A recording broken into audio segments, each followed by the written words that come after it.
মনে হচ্ছে সরকারের হাড়ে কাঁপুনি উঠেছে অথবা কামড় দিচ্ছে। সেটা হচ্ছে রাজধানীতে আওয়ামী লীগের ঝটিকা মিছিল, 244 জন গ্রেপ্তার।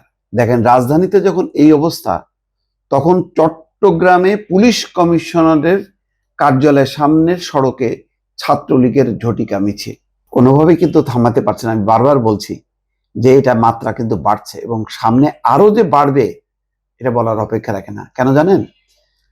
মূল কারণটা হলো যে পুলিশের দুর্বলতাটা বুঝে গেছে, আর এই পরিমাণ সেনাবাহিনী নেই এটাকে ঠেকাবে।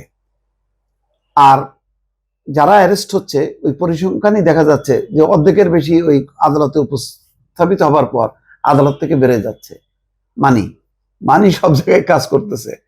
এইটা আপাতত দমন করাটা খুব কঠিন। এখন সরকার হয়তো চিন্তা করতে পারে যে আচ্ছা ঠিক আছে, যদি মানে কোনো ভাঙচুর ধ্বংসাত্মক না চালায় তাহলে এটাকে ওভারলুক করা। এছাড়া আমি তো দেখতেছি না, কারণ এটা কিন্তু ঠেকানো যাচ্ছে না।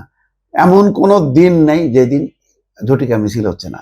ঝটিকা মিছিলেই মোটামুটি ধরাশায়ী এবং পুলিশের উপর একটা নতুন চাপ, আমি সেটা আপনাদেরকে বলেছি দর্শক।